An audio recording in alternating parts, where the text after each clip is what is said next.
Guys, yo, I'm like literally in tears now. ಇಷ್ಟು ದಿನ scammers online ಹೇಗೆ scam ಮಾಡ್ತಾ ಇದ್ರು ಅಂತ ನಮಗೆ ಗೊತ್ತೇ ಇದೆ. ಅವರು ನಿಮ್ಮ ಮೊಬೈಲಿಗೆ ಒಂದು ಮೆಸೇಜ್ ಕಳಿಸೋರು. ಆ ಮೆಸೇಜಲ್ಲಿ ಒಂದು ಲಿಂಕ್ ಇರ್ತಿತ್ತು. ನೀವು ಆ ಲಿಂಕನ್ನು ಕ್ಲಿಕ್ ಮಾಡಿ ಓಪನ್ ಮಾಡಿದಾಗ ನಿಮ್ಮ ಅಕೌಂಟ್ ಬ್ಯಾಲೆನ್ಸ್ 0 ಆಗೋಗ್ತಿತ್ತು. ಬಟ್ ಇವಾಗಿಂದ ಹಾಗಾಗಲ್ಲ. ಯಾಕಂದರೆ ಗೌರ್ಮೆಂಟು ಒಂದು ಹೊಸ ರೂಲ್ ತಂದಿದ್ದಾರೆ. ನೀವು ರೀಸೆಂಟಾಗಿ ಇತ್ತೀಚೆಗೆ ನಿಮ್ಮ SMS ಅಬ್ಸರ್ವ್ ಮಾಡಿರ್ಬೋದು. ಆ ಮೆಸೇಜ್ಗಳಲ್ಲಿ ನಿಮ್ಮ ಸೆಂಡರ್ ನೇಮ್ನ ಮುಂದೆ GPST ಅಂತ ಲೆಟರ್ಸ್ ಬರೆದಿರೋದನ್ನ ನೋಡ್ಬೋದು. ಈಗ ಈ ಲೆಟರ್ಸ್ಗಳ ಅರ್ಥ ಏನು ಅಂಡ್ ಅದರ ಉದ್ದೇಶ ಏನು ಅಂತ ತಿಳ್ಕೊಳ್ಳೋದು ತುಂಬ ಇಂಪಾರ್ಟೆಂಟು. ನಿಮಗೆ ಯಾವುದೇ SMS ಬರುತ್ತೋ ಆಗ ಅದ್ರ ಮುಂದೆ G ಲೆಟರ್ ಬರ್ದಿರತ್ತೋ ಅದರ ಅರ್ಥ ಅದು ಗೌರ್ಮೆಂಟ್ ಕಡೆಯಿಂದ ಬಂದಿರುವಂಥ ಮೆಸೇಜ್. ಆ್ಯಂಡ್ ಯಾವ್ದಾದ್ರು ಮೆಸೇಜ್ ಮುಂದೆ P ಬರ್ದಿದ್ರೆ ಅದು ಪ್ರಮೋಷನಲ್ ಮೆಸೇಜ್ ಆಗಿರುತ್ತೆ. ಆ್ಯಂಡ್ ಇಫ್ ನಿಮಗೆ ಬಂದಿರೋ ಮೆಸೇಜ್ ಮುಂದೆ S ಬರ್ದಿದ್ರೆ ಅದು ಸರ್ವಿಸ್ ಮೆಸೇಜ್ ಅಂತ ಅರ್ಥ. ಆ್ಯಂಡ್ ನಿಮಗೆ ಬಂದಿರೋ ಮೆಸೇಜ್ ಮುಂದೆ T ಬರ್ದಿದ್ರೆ ಅದು ಟ್ರಾನ್ಸಾಕ್ಷನಲ್ ಮೆಸೇಜ್ ಅಂತ ಅರ್ಥ.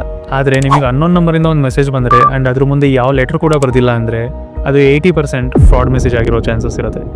ಸೊ ಇಂಥ ಮೆಸೇಜ್ ಓಪನ್ ಮಾಡಿದಾಗ ತುಂಬ ಹುಷಾರಾಗಿರಿ. ಆ್ಯಂಡ್ ಅದರಲ್ಲಿ ಯಾವುದೇ ಲಿಂಕ್ಗಳು ಬಂದಿದ್ರೆ ದಯವಿಟ್ಟು ಅದನ್ನು ಕ್ಲಿಕ್ ಮಾಡೋಕೆ ಹೋಗ್ಬೇಡಿ.